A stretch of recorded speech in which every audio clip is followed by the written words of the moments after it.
Yes, sir. So, good morning and good afternoon और good evening, जिसको जो समय लगे ले लीजिए। मैं भी हर्ष बन गया हूँ। ठीक है, चले शुरू करें। Find the value of goodwill. ये क्वेश्चन में गुडविल दिया हुआ है। ठीक है, वीडियो में सबका नाम सुनने में आएगा हर्ष।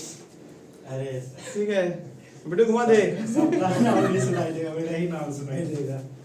चलिए सर शुरू करें हम लोग। Find the value of goodwill of the firm on the basis 3 year purchase last 4 years.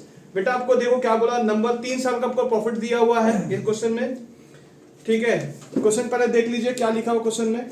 यहाँ पर लिखा find the value of goodwill of the firm basis 3 year purchase last 4 year average profit. यानी आपको कितने साल का प्रॉफिट दिया हुआ है? आपको 4 साल का प्रॉफिट दिया हुआ है, 1 2 3 4, और जो 3 ईयर परचेज बोला हुआ है बेटा नंबर ऑफ ईयर परचेज दिया हुआ है। ठीक है, उसके बाद क्वेश्चन बोला the profit of the first year including theft. बेटा इसमें क्या हुआ, थेफ्ट इंक्लूडिंग 400 रुपया। इससे क्या हुआ आपका प्रॉफिट ऑफ द फर्स्ट, उसमें थेफ्ट हुआ। थेफ्ट का मतलब क्या होता है? चोरी हो गया है, जिस कारण से आपका जो पहले साल का प्रॉफिट है वो थोड़ा बढ़ा हुआ दिख रहा, मैं भी करूंगा घटा हुआ दिख रहा, उसको हम लोग बढ़ाएंगे। और प्रॉफिट सेकंड ईयर का जो प्रॉफिट है उसमें कुछ एबनॉर्मल गेन हुआ था 6000 रुपए का। ये जो 2 लाइन बोला, बाकी इसी में लड़कों को थोड़ा झमेला लगेगा। और बोला है while fourth year profit including speculate profit rupees 4000 रुपए, 4000 रुपए। तो ये आपको ये 3 साल का प्रॉफिट आपको जो दिया हुआ है इसको थोड़ा सॉल्व करना पड़ेगा आपको। यही डिटेल्स को मैं फुलफिल करके आपको क्वेश्चन में क्लियर कर रहा हूँ कि बोलने क्या मांगा है। देखिए साहब, आपका यहाँ पर फर्स्ट ईयर में प्रॉफिट दिया हुआ है, आपको गुडविल निकालने बोला है। क्या निकालने बोला आपको? गुडविल। जग जाओ बेटा, जग जाओ, जग जग जग जग जग। हाँ गुड मॉर्निंग। ठीक है, तो पहले साल जो प्रॉफिट दिया 40,000 रुपए दिया हुआ है, यानी फर्स्ट ईयर जो प्रॉफिट दिया हुआ है। सेकेंड ईयर प्रॉफिट जो दिया हुआ इसमें बोला थेफ्ट है। थेफ्ट का मतलब चोरी हो गया। कितने रुपए का चोरी हुआ इसमें? 4000 रुपए का गुड चोरी हुआ है। अच्छा मुझे बताएंगे 4000 रुपए का थेफ्ट होने से क्या हुआ है? प्रॉफिट कम हो गया होगा। तो आपको क्या करना पड़ेगा, इसको यहाँ पे जोड़कर आपको प्रॉफिट सही करना पड़ेगा, 44,000 रुपए। ठीक है, मैंने बोला था कि जब आप इसका फॉर्मूला कौन सा लग रहा है सर? फॉर्मूला लग रहा है गुडविल का average profit method. Average profit का फॉर्मूला क्या है? Average profit into number of year purchase. Question में अगर सही से एवरेज अगर नहीं दिया रहेगा तो एवरेज को ठीक करिए। यहां पर इन्होंने क्या किया, जो आपको प्रॉफिट दिया हुआ है, पहले साल में प्रॉफिट कितना दिया हुआ? 40,000 रुपए। दूसरे साल में कितना प्रॉफिट दिया हुआ? 55,000 रुपए। थर्ड ईयर में जो प्रॉफिट दिया हुआ है वो आपको 50,000 दिया हुआ है, और फोर्थ ईयर में जो प्रॉफिट दिया हुआ है वो 57,000 दिया हुआ है। कोई भी ईयर में अगर प्रॉफिट बेढंग करके रखा हुआ कहीं पर, समझ लीजिए इसके कारण से क्या हुआ, कंपनी का लॉस हो गया होगा। तो जानते हैं लॉस होने से क्या होगा, आपका प्रॉफिट कम हो गया होगा। तो गवर्नमेंट बोलती क्या है, डिपार्टमेंट क्या बोल रहा है? बोल रहा है कि अगर कोई लॉस होने से आपका प्रॉफिट कम किया, अगर ये लॉस नहीं होता तो आपका प्रॉफिट बढ़ा हुआ रहता। तो ये एबनॉर्मल लॉस है, इस लॉस को आपको क्या करना पड़ेगा? जोड़ना पड़ेगा। और इस टाइप का क्वेश्चन आप लोगों ने देखा है, जो मैं छान के प्रॉफिट निकालता था। आपके जेरक्स में भी अलग क्वेश्चन किया हुआ है इस टाइप का, पर उसमें लैंग्वेज से पकड़ना पड़ेगा कौन सा लैंग्वेज दिया। अगर कोई घाटा कर दिया है बिना मतलब का, तो उस प्रॉफिट के संग इस लॉस को क्या करेंगे आप? जोड़ देंगे।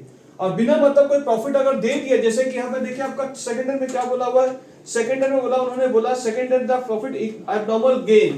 तो आपको बोलना है कि एबनॉर्मल गेन हुआ है। एबनॉर्मल गेन होने से क्या हुआ? प्रॉफिट बढ़ गया होगा यार। तो ये प्रॉफिट को क्या करना पड़ेगा? आपको घटाना पड़ेगा। कितने रुपए दिया आपको एबनॉर्मल गेन? 6000 रुपए। तो यानी अगर ये गेन नहीं होता तो आपका प्रॉफिट कम होता। तो मैं बोल रहा हूँ कितना कम होता? तो माइनस करके आप देख लीजिए 49,000। थर्ड ईयर में कुछ भी नहीं बोला, थर्ड ईयर बोला बिल्कुल क्लीन है। तो थर्ड ईयर में जैसे का तैसा 50,000 रुपए लेके जा सकते हैं। बिल्कुल समझने की कोशिश करिए कि क्या बोलने मांगा है।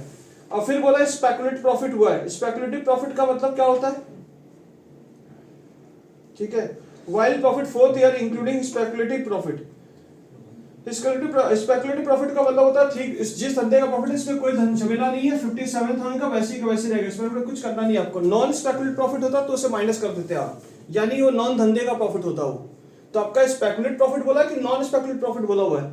स्पेकुलेटिव प्रॉफिट बोला तो ये प्रॉफिट सही है, इसमें ऐसे कैसे रहने। थोड़ा जोड़ के बताइए कितना प्रॉफिट हो रहा था सर? 44, 49, 50,000 रुपए, 57,000, 2 लाख रुपए। अब 2 लाख को क्या करेंगे? डिवाइड बाय कितना करेंगे? 4। तो आपका क्या निकल के आएगा? एवरेज प्रॉफिट डिवाइड बाय 4 किए तो आपका प्रॉफिट कितना आ रहा है? 50,000 रुपए। तो आप यहाँ पे कितना रखेंगे 50,000 रुपए, नंबर ऑफ ईयर 3, तो आपका गुडविल का जो वैल्यू आ रहा है वो 1.5 लाख रुपए। This is your answer. यानी क्वेश्चन में क्या बोलने मांगा है, थोड़ा ठंडा माथा से सुनिएगा। आपको अगर 4 साल का प्रॉफिट दिया तो सर 4 साल प्रॉफिट डिवाइड बाय 4 करना हमको, पर इन्होंने क्या किया 4 साल का प्रॉफिट जो दिया है उस प्रॉफिट के अंदर कुछ गंडगोल कर दिया है, किसी प्रॉफिट में घाटा कर दिया, उस घाटे के आने से क्या हुआ प्रॉफिट कम हो गया होगा। तो बोले घाटा कर दिए, घाटा का नहीं होता तो प्रॉफिट ज्यादा होता। गवर्नमेंट बोल रहा है ये, यानी सॉरी गवर्नमेंट बोल रहा है, सीए डिपार्टमेंट बोलता है कि भैया आपका जो प्रॉफिट का कैलकुलेशन होता है अगर उसमें कोई एबनॉर्मल लॉस हो रहा है तो उस प्रॉफिट के संग जाकर जोड़ दीजिए, क्योंकि ये लॉस आपका गुडविल को रोक रहा है। अगर ये लॉस नहीं होता तो प्रॉफिट बढ़ा हुआ रहता, तो आप क्या करेंगे इस प्रॉफिट को जोड़ देंगे। ठीक है, ये हर साल थोड़ी ना होगा, लॉस चोरी थोड़ी ना हर साल होगा। तो ये अगर चोरी नहीं हुआ तो आपका प्रॉफिट कितना दिखता 44,000 रुपए। और बोला है कि धंधे वाला प्रॉफिट बताइए, नॉन धंधे वाला प्रॉफिट मत बताइए। तो यहाँ पर बोला कि सेकंड टर्म में हमारा एक तो एबनॉर्मल गेन हुआ है, अचानक से 6 रुपए हमको कहीं से मिल गया।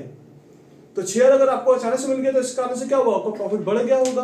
तो क्वेश्चन में अगर एबनॉर्मल गेन बोले तो क्या करेंगे हम लोग, प्रॉफिट के संग माइनस करेंगे, और अगर एबनॉर्मल लॉस बोले तो क्या करेंगे हम लोग, उस प्रॉफिट के संग ऐड कर देंगे, क्योंकि उस लॉस होने के कारण से प्रॉफिट कम हो गया होगा हमारा, तो हमको जोड़ना पड़ेगा। और स्पेकुलेट प्रॉफिट बोला तो स्पेकुलेट प्रॉफिट का मतलब होता है कि धंधे वाला प्रॉफिट है वो, तो धंधे वाला प्रॉफिट है तो धंधा वाला प्रॉफिट एज इट इज रहने दीजिए। और नॉन स्पेकुलेट प्रॉफिट बोलता है नहीं, नॉन धंधे का प्रॉफिट है, जिस चीज का मेरा धंधा, जैसे मेरा धंधा क्या चीज का, पढ़ाने का।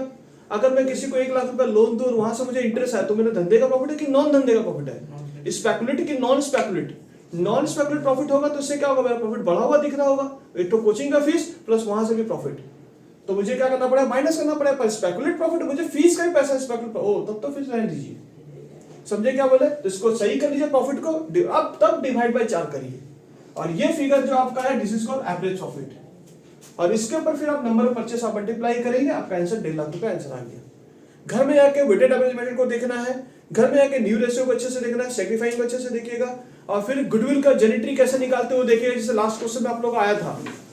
गुडविल का जेनेट्री अगर बोले तो कैसे करना, जो गुडविल का ट्रीटमेंट करने बोलेगा, जर्नलिज्म को डिस्ट्रीब्यूट करने बोले तो कैसे करेंगे, बाई करके जेनेट्री, तो उसका जेनेट्री क्या होगा, जर्नलिज्म अकाउंट डेबिट करेंगे। और सुनिएगा वीडियो जाकर 6 नंबर का बुक से जो जेनेट्री हुआ उसका बुक से आकर वीडियो देख लीजिएगा।